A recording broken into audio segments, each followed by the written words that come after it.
bu may déglu sax suñu kër lay sëy. dëgg la sëy yal na ko yàlla yërëm. amiin en tout cas daal information am na de.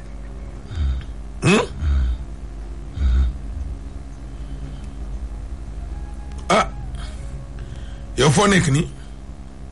man maa ngi booru cours privé Sacré-Cœur. boobu waaye ko blancherie jaune. cours privé Sacré-Cœur. foofu xaw na foofu sori na teeru bi. wetu kër wetu Cité Kër góor gi.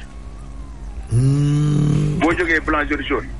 samedi dem da ngay dugg Cité Kër góor gi wala nga tàllal ko utili Sport Liberté ba ngay romb foofu. pourtant samedi tuuti des ma woo la pour ñu dem teeru bi. samedi waaw. yow nekkoon ca Saalum. si. Alaaji seen naa ko tudd Alaaji. mais teeru bi la ñu njëkkee. teeru bi la ñu njëkkee. Alaaji toogee na le. seenu ma waaye man seen naa ko. maa gën a nekk inspecteur de. teeru la seen naa la seenu ma. kon nag ma bàyyi noonu ci biir mooy ci affaire Clara Gaye bi. Clara bi waaw. la valeur. waaw. Raf production Raf prod. série bi. loolu kay du série. gars yi bi ñu naan série ma ne lii kay magum série la magum film. mais loolu sa waay. film au niveau. am na ay séquences ci film bi yoo xam ne Dubaï lañ ko joué. uniquement pour wane valeur bi suñu ay acteurs am. mais ak jikko yu baax yi ñu ciy wane. mais Alaaji affaire bi am na classe. macha allah. kii kay waxu ma la am classe waaye. yal na yàlla doole leen ci. amiin dafa leen ci ndam nag. amiin. xanaa seen TV lañ koy dawal seen ak. loolu de laa wax moom. indi leen ko seen TV nag de. waaw wala suñu yëf la de. prod ñu ngi koy dégg. kooku moom dañ ko wax Doro Gueye moom. kooku moom dañ ko wax Doro Gueye de. ak madame ñu indi ko fii. madame Gueye moom vraiment macha allah. Alaaji Aba. waaw El Hadj. waa acca wax ñu la xew foofu. voilà merci beaucoup laata ju yegg si file El Hadj jaar nañ tànk rek fi nga xam mooy échangeur bu Sacré-Cœur 3 protéi bàyyi ko booru foire jaare bi bu ngeen egsee foofu la bu ngeen ko wàccee faw ngeen patienté ndax da ngeen croisé d'autres véhicules yi nga xam ne dañoo bàyyi ko du côté de Wakam ancienne Le Régal jaare ko ci ancienne piste d'autres véhicules aussi bàyyi ko blancherie jaune di progressé ci axe boobu la fa tax na faw nga xaw a tegg sa tànk ci kaw échangeur moom pas de souci mën nga progressé tranquille ñun ñu progressé rek hôtel blancherie jaune axe boobu lay dugg Cité Kër Góor gi foofu la tax ko métti loolu mën nga progressé hôtel yi fi nga xam mooy Score Liberté foofu la aussi faudra patienter su ko defee boo ko tàllalee yaa ngi jëm si nga xam ne mooy avenue Dial Diop jëm intersection zone A et foofu la aussi faudra patienter laata ngay jot ci rond point bu place uni juste booy jeexal li nga xam mooy lycée Blaise Diagne El Hadj.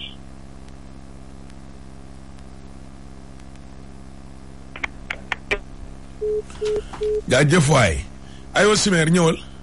Ecobank seen banque bi leen di gunge saa su ne ñëwatina ngir ànd ak yéen commerçant yi suqali koom-koomu réew mi moo xam importateur ceeb wala diwlin ba grossiste wala sax jaaykatu tissu ñëpp xam nañu doole commerce yi koom-koomu réew moo tax Ecobank jóg ngir yombalal financement képp kuy commerçant te bokk UNACOIS ak financement boobu nag yéen commerçant yi di ngeen mën a jënd marchandise bu doy ngir dëgëral seen liggéey taux d'intérêt bu oyof yomb ak yeneen xéwal yu leen di xaar ngir jot ci financement yooyu nag daw leen gaaw ci agence Ecobank bi leen gën a jege. financement Ecobank ngir suqali suñu koom-koom. yéen waa Mariste yéen a doon laaj ana seen Jolof Chicken defal nañ leen Jolof Chicken bu bees tàq ca EDK Mariste ñu koy ubbi le jour de la Korité bésu Korité bu 16h jotee ñëpp nag képp ko xam ne yaa ngi Mariste sa Jolof Chicken mi ngi noonu Jolof Chicken nag réew mi yëpp a koy laaj waa centre ville naan kañ la ñuy am suñu Jolof Chicken ñu ne leen rue Mohamed 5 le 20 mai di ngeen am seen Jolof Chicken Médina à la rue 6 di ngeen am seen Jolof Chicken Nord Foire seen Jolof Chicken mi ngi ñëw Sotrac Mermoz en face mosquée fenêtre Mermoz Jolof Chicken daañu ko ubbi tamit ca EDK Bargny Jolof Chicken Saint-Louis Jolof Chicken ca EDK Kaolack Jolof Chicken ca EDK Louga Jolof Chicken ca EDK Diourbel ak Jolof Chicken ca Touba Jolof Chicken xale yi bëgg ànd ak seeni parents dem Jolof Chicken njaboot gi ñun ñëpp ñu war a àndandoo dem Jolof Chicken kon ñoo ko déggandoo EDK Mariste le jour de la Korité lañ leen di ubbil seen Jolof Chicken daal ak xew ci réew mi ñëpp a bëgg ci Jolof Chicken réew mi ko ubbi xolam gis ci EDK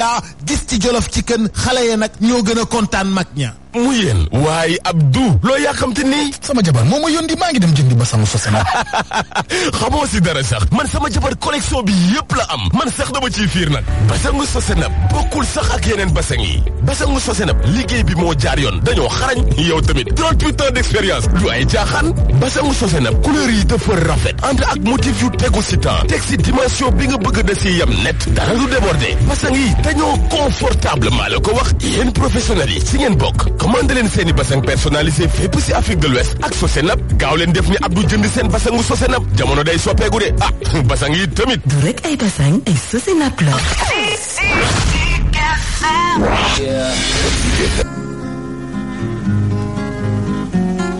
aywa suñu sponsor yi nag Uniparco ak Expresso kon boog ñu fàttaliwaat leen ko ñoom ñi nga xam ne nag ak confiance bi ñu ngi leen di jaajëfal bu baax a baax Grand Moulin ba tey wala Mantoulaye.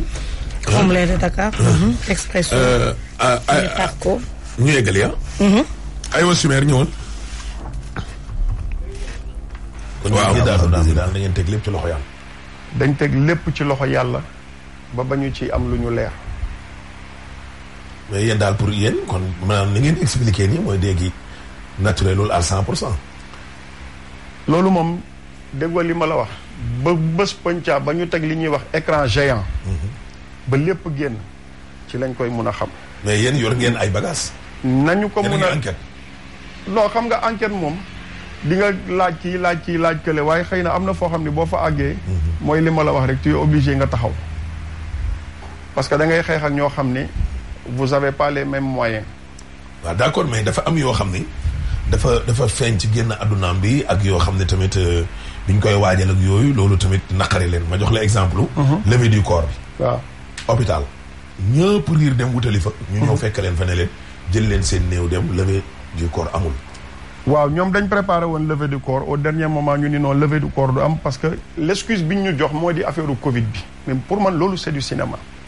parce que d'où un citoyen lambda moo dee on parle du doyen des juges un citoyen lambda n'importe qui deewut vous comprenez ce qui fait que ku mel noonu bu deewee je pense que avec il mérite dañ ko war a accompagner avec tous les honneurs yi moom li nga xam ne moom la mérité il faut rendre à César ce qui appartient à César. mais gouvernement am na ñu ñëwoon am na ñu jotoon ñëw. gisuñu leen. kenn ñëwul. gisuñu leen. Macky Sall fan la nekk du palais de la justice. waaw hôpital principal fan la nekk. palais de la république ak hôpital benn la de. benn la d'accord pourquoi il ne s'est pas déplacé ñu rendre ko honneur. kon bi mu feebaree itam seetiwu ko.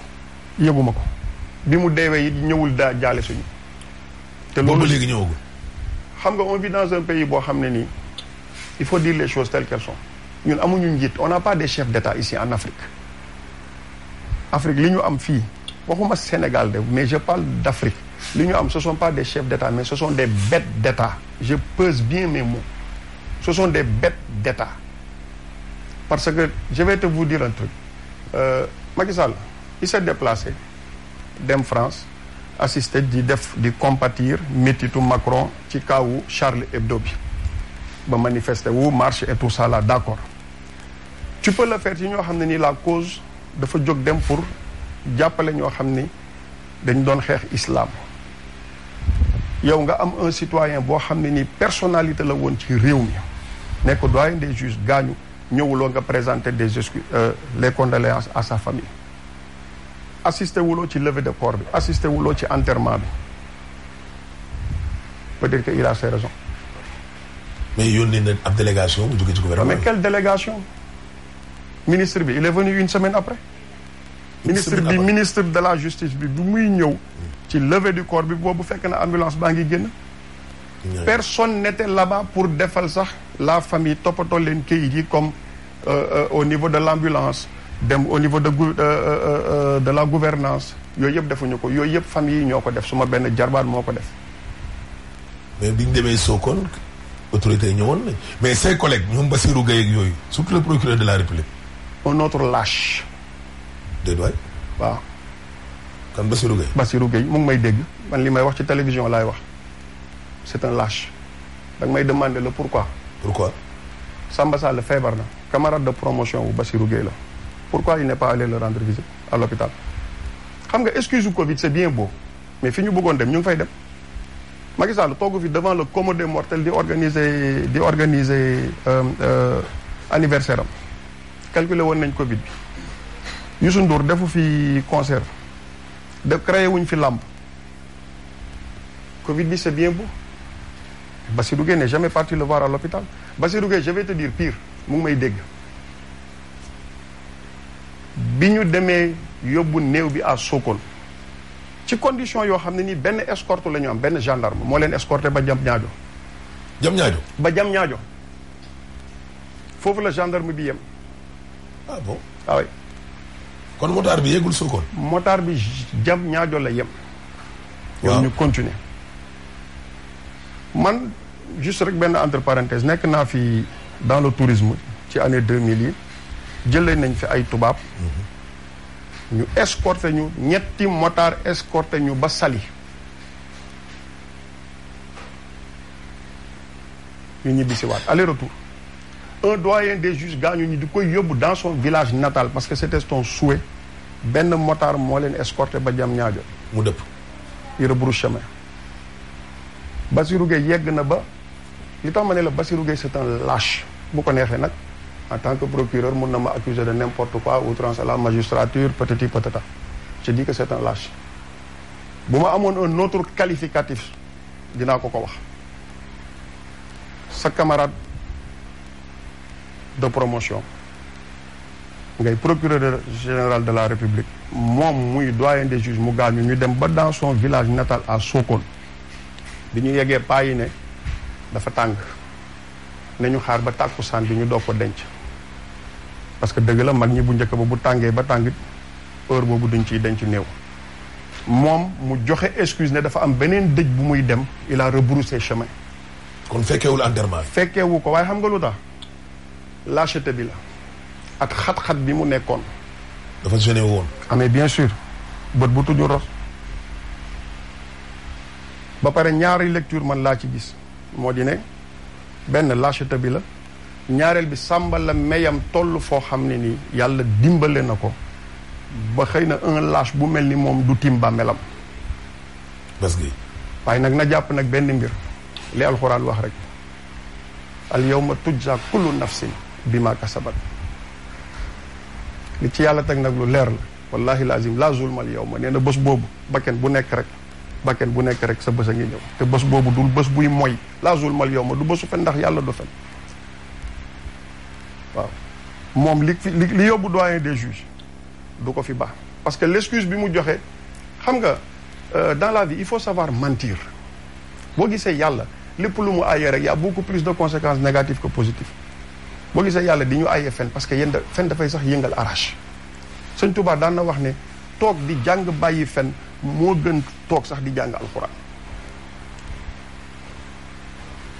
waaw boo taxawee nag nga joxe excuse ne comme quoi da ngay dem assister ci beneen néew beneen dëj boo xam ne kooku bi mu gaañoo yàgg na alors que bii mu ngi fraîche maanaam c'est frais c'est un deuil qui est frais te xas nga déplacé wu ñëw ba foofu diggante tisbaar ak tàkkusaan ñaata heure de différence la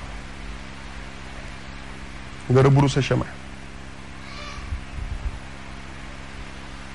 bu fekkente ni nag am na neen lu ko nit mën a expliquer man moom ma démissionné wu ci sama devoir d'entendement. te moom diggante bi mu jëlee dossier bi noonu ak bi mu tawatee dafa gudd wala yàgg na. non dossier bi. wala da ko fekk ci feebar bi. non instant boobu bàcc bi mu libéré Sonko sax c'est après qu'il est tombé malade. xam nga dafa dul Bassirou Gueye kese sax on parlait de Bassirou mais Sonko y a pas plus mystificateur que lui Sonko c'est un ingrat parce que am na loo xam ne boo ko waxul dañuy foog ne man mii toog di fii di wax ak dina am parce que nit booy wax dafa am ñi lay déglu te ku ci nekk dafay am sa perception de la vérité waaye dëgg benn kese la man mii di wax ak yow man musuma voter dans ma vie man je ne crois à aucun politicien musuma am carte électeur. nga ne Sonko. li tax ma ne la c'est un mystificateur il n'est pas reconnaissant.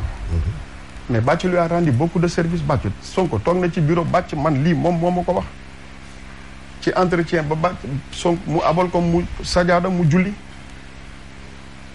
moom bi muy taxaw Sonko bi muy njëkk a taxaw di cité Bàcc boobu Bàcc jëlagul dossier bi boobu doyen des juges yoragul dossier bi ñu demee nag ba nga xam ne toog nañu ñoom ñaar ba waxtaan mu xamal ko ne lii confrontation bii du intérêt réew mi boo leen ne da ngeen di déloger Macky yéen ñële dog char yi taxaw bakken yu rocci c'est le Sénégal qui perd moo tax nit ñi nañu delloowaat en arrière kon Sonko da ko waroon delloo njukkal quoi. mais il ne l'a pas fait. lu tax mu waroon ko delloo njukkal. li tax mu war ko delloo dañ koy tëj. non parce que moom ki nga xam ne toog nga yow accusé ko. tudd ko ci loo xam ne moom yoragul dossier bi loxoom takku ci. nga dem ba ci biir ba gis ne kii jugement bi ma amoon ci moom dafa ute avec la réalité avec la personne bi may waxal. mu libéré la moo tax bi mu génnee le même jour le 8 avril boobu bi mu génnee ba dem di wax il n'a pas cité Samba Sall dafa ne Macky Sall Malick Sall Bassirou Gueye léegi lu tax mu sepp ci Samba Sall. est-ce que newul lim fi jógee tax. déedéet boobu jógewu fi. boobu c'est le jour bi ñu libéré Sonko Aïdara. le jour bi ñu libéré Sonko. le 8 avril boobu. lu tax bi yoon tuddul kii Samba. waaw. est-ce que newul dafa am lu xewoon ci bureau bi lu Sonko waxul. mais li ko guidé ci discours am bi. maanaam ni ko. Samba traité ni ko Samba sermonné. ramené ko à la réalité. xamal leen ne leen nañ leen lutter pour le pays. c'est ce qui l'a fait changer moo tax mu am beneen gis-gis ci nit ki. boo xam ne Samba mi maanaam li ko nit ñi di waxal ak moom bokkul. waaw li nit ñi di wax avec la réalité moom li mu constaté c'est pas pareil. d'ailleurs un de ses avocats wax na ko. d'accord léegi donc delloowaat leen nga baal ma rek delloowaat leen en arrière ngeen déglu discours Sonko bi le jour bi mu génnee bi muy wax il n'a pas prononcé le nom de Samba. premièrement li tax ma ni la Sonko c'est un il n'est pas reconnaissant bi Samba deewee am na benn mu ngi def benn ci discours am yi parce que les politiciens ils sont tous pareils c'est du pareil au même seen intérêt rek moo leen fi nekkal intérêt réew mi ñuy wax ni nekkaluñ fi réew mi seen propre intérêt lañ fi nekkal. donc moom bi muy wax mu ngi wax ne waa am na ku yore woon dossier bi nekkatu fi yal na ko yàlla yërëm mais ki yore woon dossier bi il a un nom il avait un statut wala rëy na rëy boo xam ne wala iñaan na iñaan boo xam ne mënu ko prononcer wala bu ko waxee il va perdre sa langue. moo tax ma ni la non à part que c'est un mystificateur man je ne suis pas là pour juger les gens wala di leen coller yenn étiquettes yi mais li ma constaté laa wax parce que ñàkk reconnaissance mënul weesu loolu. d'accord 5 minutes moom moo ci des. doyen des juges nag ci bi ñu leen gisee ak léegi li ngeen ñu expliqué mooy ku bëggoon njaboot la te ku baax la par rapport rek mbax na bi ko yenn sénégalais yi solal ndax position. gis nga tey jii nii Ahmed boo leen génnoon gis maçon yi ko doon liggéeyal wala gis ñi ko doon tere ñi nga xam ne. Samba bu ñëwaan toog fii ngeen toog ci suuf lay toog c'était un gars bi nga xam ne c'était un rassembleur xale du bëggu nit ku bon Samba fu mu mus a dem rek xale yi dañ ko bëgg xale nitu seytaane xale du la bëgg loolu moom yaqin la koo xam ne nag bu jógaan sax koñ ba bu fa daan dem sax dafay gaare otoom fu sori dox këroo kër mu dugg fa képp kuy mbokk da nga ko seedeel la même chose man mii di wax ak yow tuddee naa ko doom bu bonoon duma ko tuddee mais nit ñi nag xamuñu kan mooy Samba Sall waaye booy wër ku baax ba romb ko dootoo ko gisati. jabaram ak doomam yi ak yéen ñi ko gën a jege bi affaire bi maanaam bi mu génnee àdduna lan ngeen dund keroog. métit xam nga toog nekk ci sa kër nga bàyyi ay seex yu ndaw yoo xam ne dañ leen miinoon foo toog ñu ngi foo sa kaw yéeg fii épaule fii si sa kaw mbagg yi ndeysaan bëre këpp nga yeewu suba teel ci ay xale yu ndaw ñu ne la yaay ñuy wër seen papa ci biir kër gi dafa métti ça fait mal jabaram moom rek la xam ba fii may wax ak yow nii boo demoon léegi seeti ko yaa ngi ko fekk fi mu ngi sëgg di jooy nekk nag nit ku jullite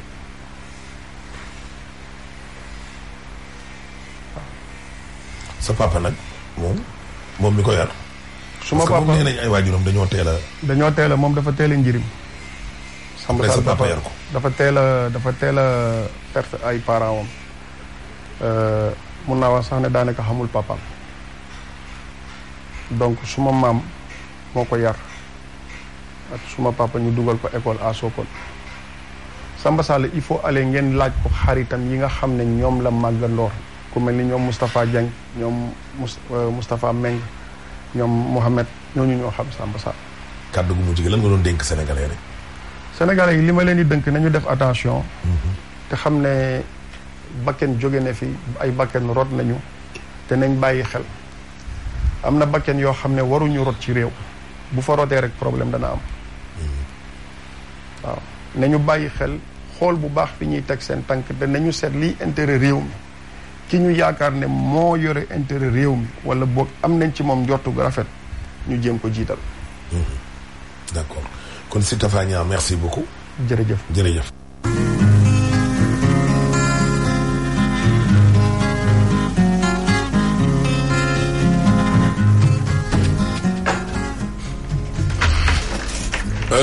Alaaji. xam nga léegi nag comme que tëj télé ak rajo dafa xew. bu jàmm rek daal di am. waaw am na yu yéene nag bu ko defee teg ko seen jotaay. waaw bu jàmm rek di am laa wax de. seen jotaay. waaw waaye comme que réew mi moom léegi ay tëj télé ki rajo moom. waaye waa ji moom waxam ji yaakaar naa ne amul dara lu ciy nuroo alaaji ak wàllum parparloo. ndax ku ca nekk daal la mu sentir ca yow muy nguur gi ko muy Sonko wax na ko. dëgg loolu dëgg. ah wax na it kan mooy seen mbokk mi fi jóge. Juge Samba. waaw léeg-léeg nga bañ a xam nit nag di ko séen ci télé ak rajo boo ñëwee ci ay mbokkam. loolu sax olof ko ñu ko wax. buñ ne diw dafa baax dañ naan ndax mbokk yaa ko wax. yaa ko wax. dégg nga. mbokk nag yaakaar naa ni gën a jege si tafa mi wax. tuddee ko doom. baayam yar àttekat bi di juge bi. yaakaar naa ni daal. te waxam jiit man bokk laa wax de. xaw ma yow nag alaaji lan moo nekk sa position. wax ji daal na mu ko déggee daal. xam naa ni dëju na saf na ma dëju. keneen nit mën na koo bañ a saf dëju. waaye daal saf na ma daal. waaw wax ju toog. waaw wax ju neex a dégg ci nopp daal. waaw wax joo xam ne daal saful am werante. waa ji wax na dëgg ak waxul dëgg. safuma loolu de. déedéet. xaw ma nag lu ca ñeneen ñi xalaat nag Sénégal nag ku nekk ak na ngay interpréter. man nag maa ngi yow ñoo bokk xalaat de. ah alhamdulilah rabbil alamin. wax jooju daal waxam ji mu wax nii. gisuma ci lu ñu mën ni xëy na xel dalu ci. gisuma ko. xam nga daal xam naa ne daw na yaram.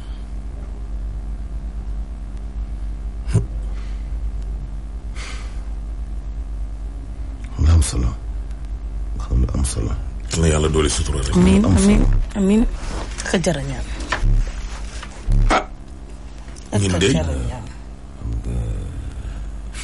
nga vraiment nekkate daal pouvoir nguur état Sénégal ak fudul Sénégal yàgg na ci wàllu histoire toujours daal day orchestré wu ci affaire bandi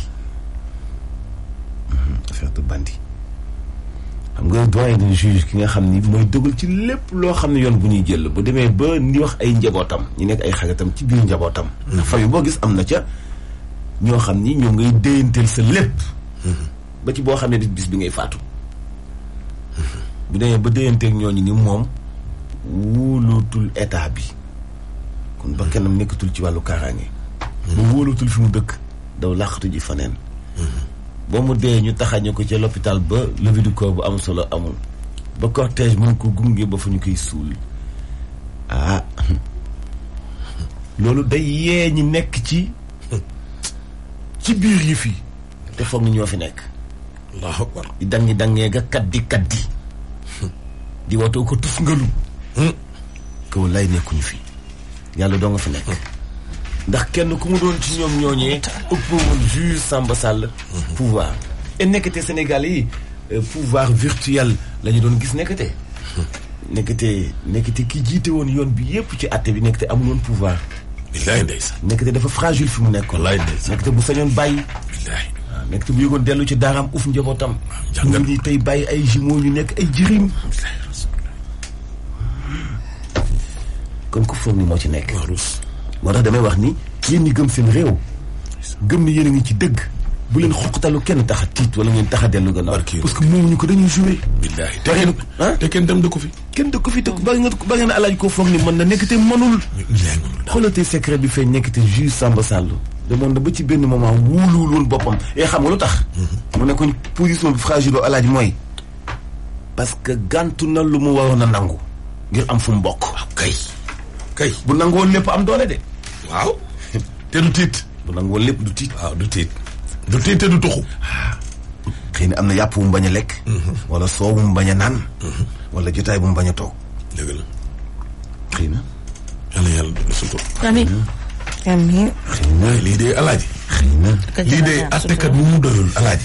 wala am njiit lu mu doyul. dara dootu la doy.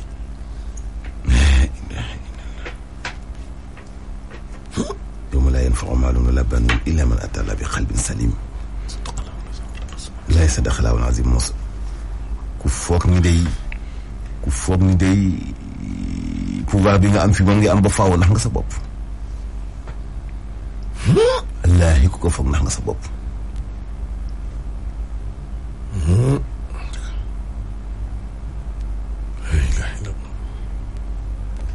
cay yàlla def moo tax ñu jiital la alaaji. nga yaakaar ne yaa ci ne. chaque jour yàlla wan ñu benn exemple. buy wane ne affaire yi ndekete moom la. moom la. day ma ko mu kenn.